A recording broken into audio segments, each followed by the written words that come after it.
Hey everyone, it's Jim and Charles from Melatonin Amps, and in this episode we are going to do the electrical testing and get the amp basically ready to close up. So one of the last things to do, and I almost always forget to do this, and then we put a new prototype in system and how come there's no power? And Charles will say, is the fuse installed? So my question to you, is your fuse installed? Well, you don't put a fuse in until you're all done. And in fact, when you're working on a bit of gear, you often will end up, one of the first things you'll do is pull the fuse and check to see if it's working properly, if you've got a problem. So everybody will get a fuse specific to their mains region. In our case, it's 120 volts AC. If you're in the higher voltage region, you will have a different fuse. And the fuses are marked right here at the bottom of the label. So just takes a little screwdriver to get this started, and we're going to put, in this case I'm putting a 1 amp slow blow fuse in. In fact, these are ceramic fuses. They're wonderful. They are a low arcing type of design, and they're just simply the best fuses made. So you see where the spare fuse goes?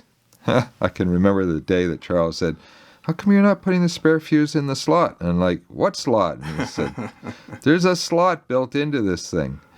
Anyways, it's hilarious sometimes, the things that you don't know. So just line it back up, and it'll have some more force needed, and you just push it in, and you should feel a pop. Yeah, wasn't that satisfying? Okay, well, let's get the multimeters on the bench, and I'll see you back in a minute. Okay, so we've got the preamp on a nice soft surface, and we've got it blocked up with something soft underneath it so it won't scratch the top plate.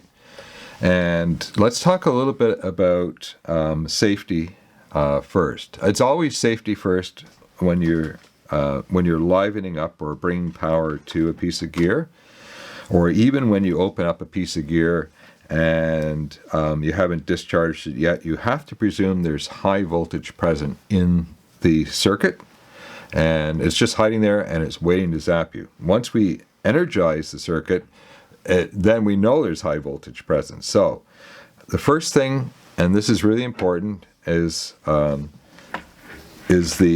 leads themselves, stock leads that come with multimeters, even high quality multimeters, will have an exposed long shaft of probing metal over here, and we always put heat shrink on both the red and black leads to close that up, because you don't need all that bloody exposed metal. Yeah, here's how they look, and that's a recipe for shorting something. Yeah.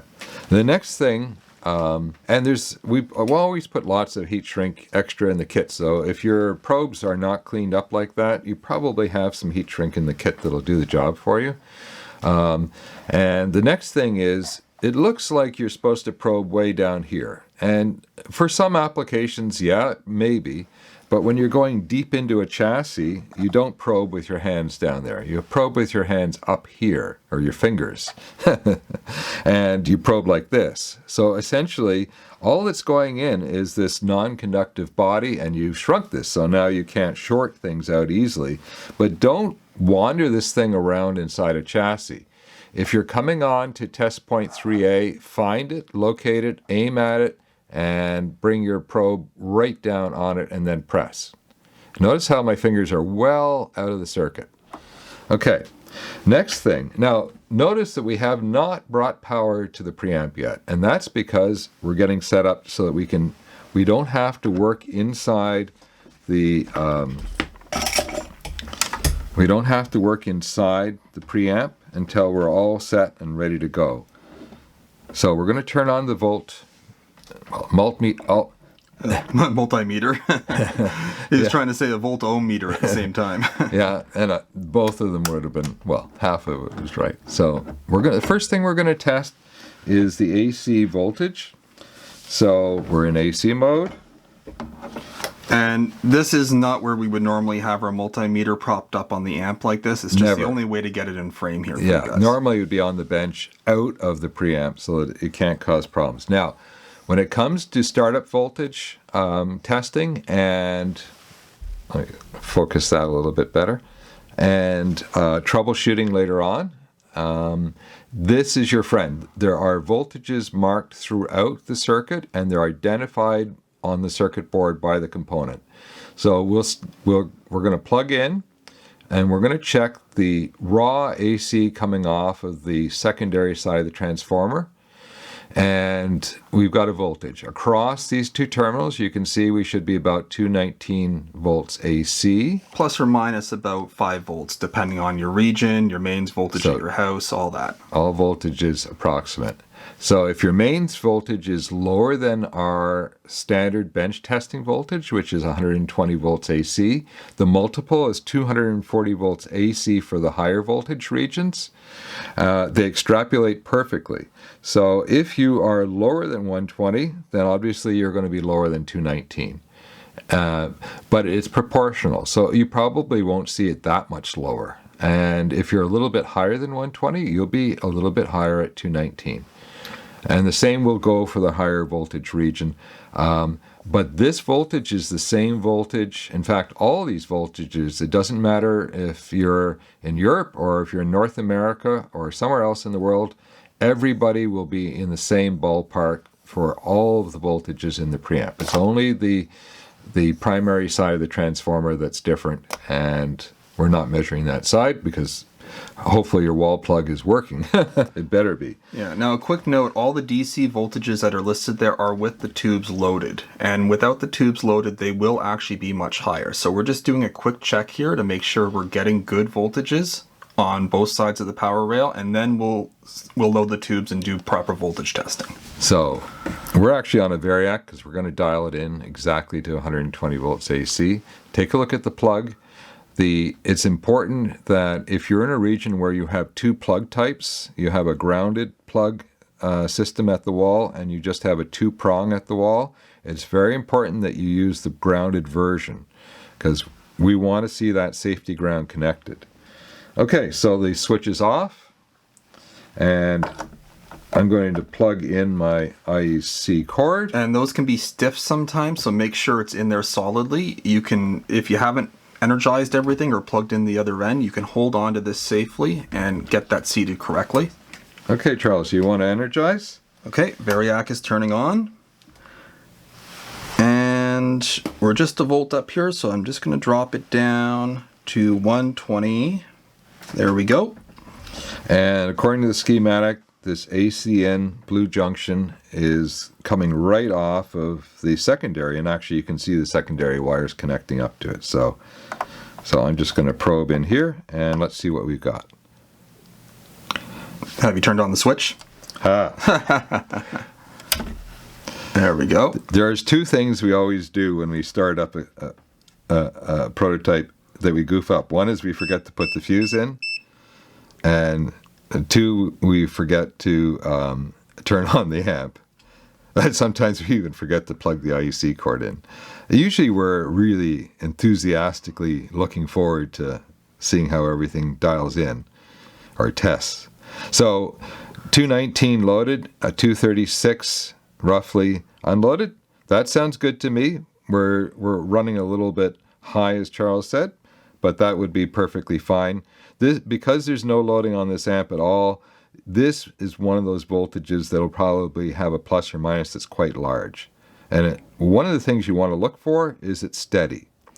So it's always, your mains power is often going to be shifting around quite a bit. Especially if you have an electric heat system or something like that that's cycling on and off all the time. Which reminds me, we should turn off the heaters and the furnace because they draw so much in our house. Then we see a drop of at least a couple of volts when they turn on, but sometimes up to 5. So seeing a small shift is normal, but what you don't want to see is that 239 bouncing all the way down to 219 and then back up to 248 and then all the way back down. This kind of shifting is perfectly normal. A large shift tells you that there's a huge problem somewhere, and then you'll have to go forward into the troubleshooting video. Okay, that's excellent. So that's the beginning of testing. Okay, so let's show you the next safety step here before we do anything else with the amplifier, because we're going to want to hook up a ground lead. We want to safely discharge the amp. So I've turned off the variac and turned off the switch on the back here, so I know it's safe, but you should also pull out the cord if you're not sure. And I'm going to bring in our capacitor discharge tool. So all this is a large value resistor, and it's hooked up to a poking end and it's hooked up to a clipping end. And what we're going to do is route the power that's in all these big caps to ground, which is really important right now because we have no way to ground except for a high value resistor. So I'm going to bring in the squeezy end on the safety ground. If you're worried about getting close into the amp here, you can also just bring it to a ground on another piece of equipment. I'm going to bring in the poker, and we have these handy dandy discharge here points on each side. So I'm going to come in on the one you can see, and you want to move quick.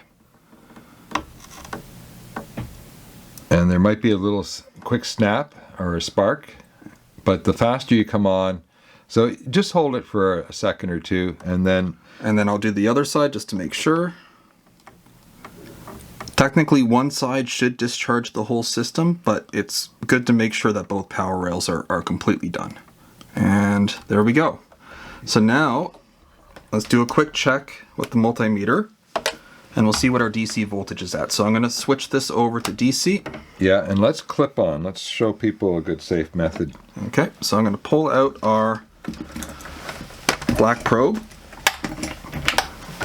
And a ground connection that lets you clip on is invaluable because what it does, you want to plug that in, Charles? What it does is it keeps your fingers out of the amp. So the very best condition is to have the IEC cord unplugged. Now you've discharged it, we can come in and we can safely clip on. And just find a good spot of bare.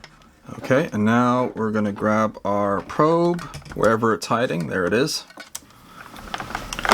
And I'm just going to come in on those same discharge points and we're going to see what our DC voltage is. So here's the one over here.